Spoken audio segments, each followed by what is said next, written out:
Bienvenue dans Chien dans l'âme, le podcast dédié à tous les passionnés des chiens.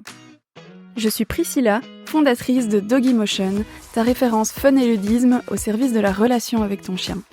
Chaque semaine, je te partage mes réflexions, mes conseils et mes astuces pour mieux comprendre ton chien au quotidien.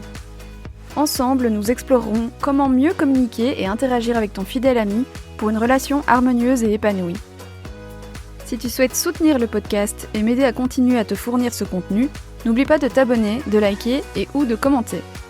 Si tu veux aller encore plus loin, tu peux aussi te procurer mon e-book 10 tricks faciles, fun et utiles à apprendre à ton chien, à prix tout doux. A tout de suite pour ce nouvel épisode de Chien dans l'âme. Bonjour, j'espère que tu vas bien. Moi je me réjouis de faire cet épisode aujourd'hui parce que on va parler d'un sujet qui est vraiment ce qui m'anime du matin au soir, qui est vraiment mon domaine de prédilection et qui en plus est ce qui occupe pleinement toutes mes journées pour l'instant parce que je suis en train de te préparer un contenu de fou furieux pour la fin de l'été. J'ai vraiment super hâte de le sortir.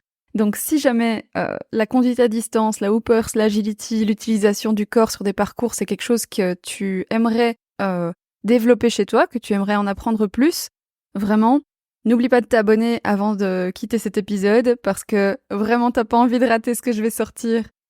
Alors, pour l'épisode d'aujourd'hui, ce dont on va parler plus précisément, c'est la différence entre le verbal et le gestuel dans la conduite à distance, en hoopers, en agility, ou dans n'importe quel autre sport qui pourrait exister où on conduit un chien à distance.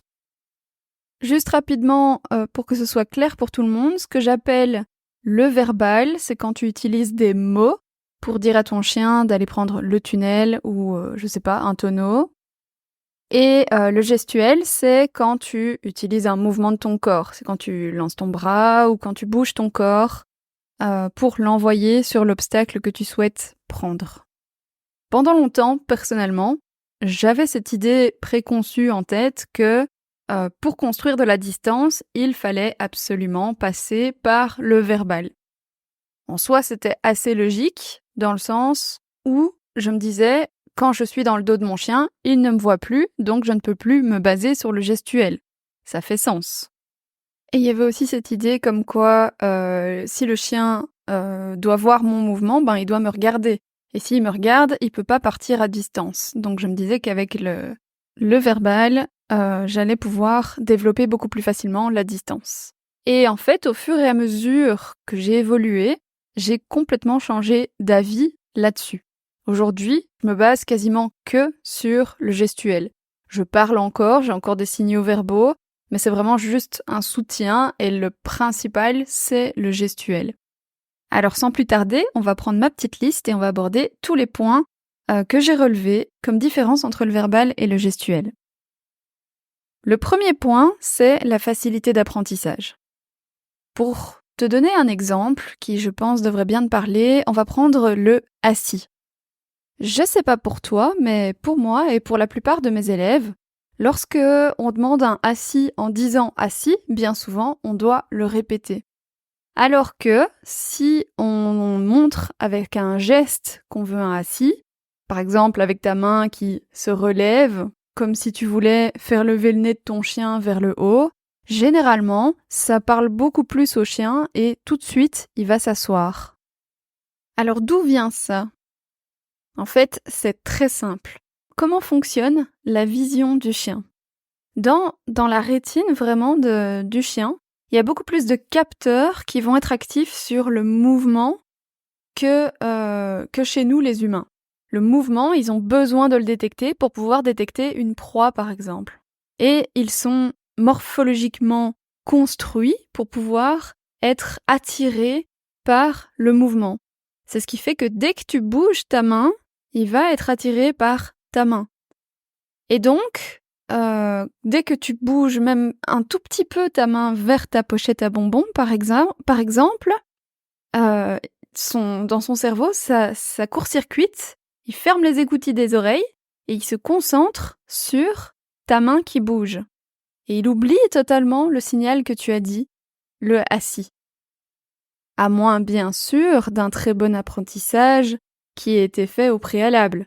mais son attrait naturel, le premier qui prime, c'est le gestuel. Et si tu pratiques la Hoopers et que tu as envie de te mettre au défi cet été, je te propose 30 parcours dans mon grand challenge de Hoopers, 30 défis à accomplir au quotidien. Disponible en version e-book ou en version papier, tu y trouveras des parcours uniques et stimulants à pratiquer avec ton chien, ainsi que mes meilleurs conseils pour en tirer le maximum d'enrichissement. Je te mets le lien en description. Alors, deuxième point, c'est le fait que si tu as une extinction de voix, ça peut paraître un peu recherché, mais ça peut vraiment arriver, tu es tout de suite embêté par le verbal. Alors tu pourrais me dire, oui, moi si je me casse la jambe, je ne peux plus bouger, ou si je me casse le bras, je ne peux plus l'utiliser. Oui, mais tu peux utiliser tout le reste de ton corps à tout moment. Tu as toujours un morceau de toi qui peut se mettre en mouvement, à moins vraiment d'avoir les 2 jambes cassées et d'être alité. Là oui, ça va être plus problématique et le verbal va être plus intéressant, mais tu as d'autres alternatives que si tu n'as plus de verbal, à part passer au gestuel, tu n'as plus de roue de secours. Et même des personnes en chaise roulante, elles peuvent faire de la Hoopers et de l'agility en utilisant le mouvement.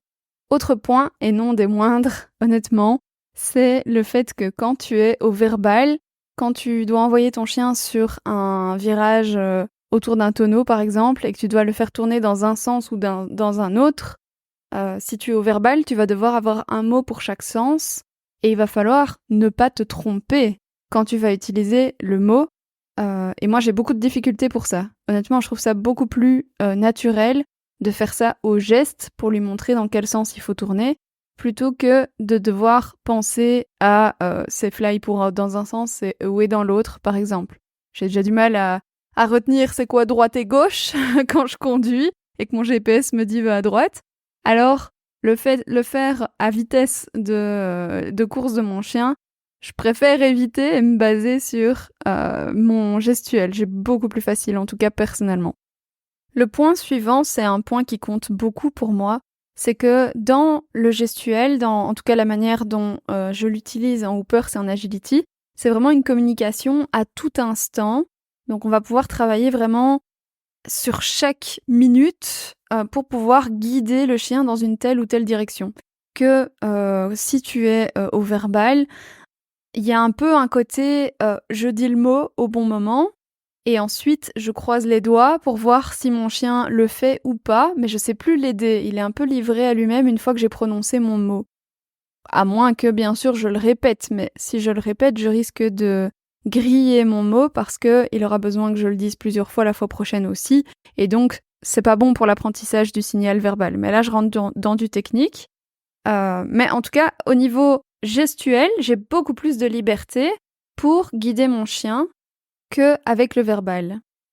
Et personnellement, j'aime beaucoup ça, parce que justement, ce lien, cette communication, c'est quelque chose qu'on va pouvoir transposer dans tous les moments de tous les jours.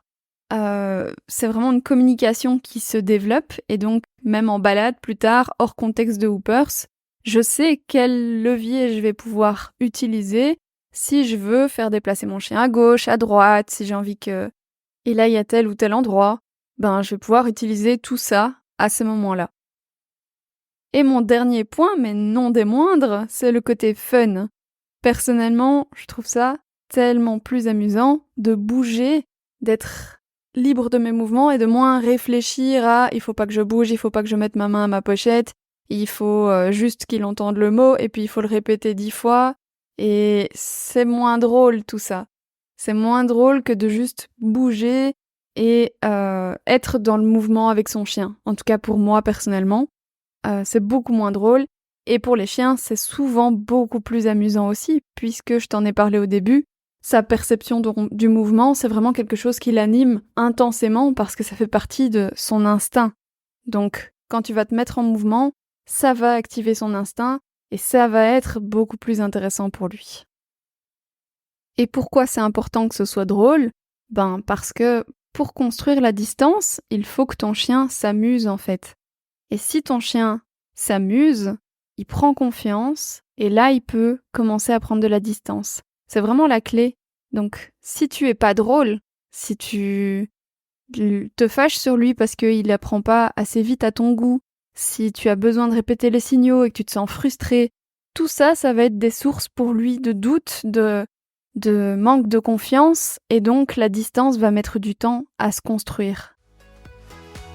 Voilà, c'est tout ce que j'avais pour toi aujourd'hui. Prends bien soin de toi et de tes 4 pattes, et à la semaine prochaine!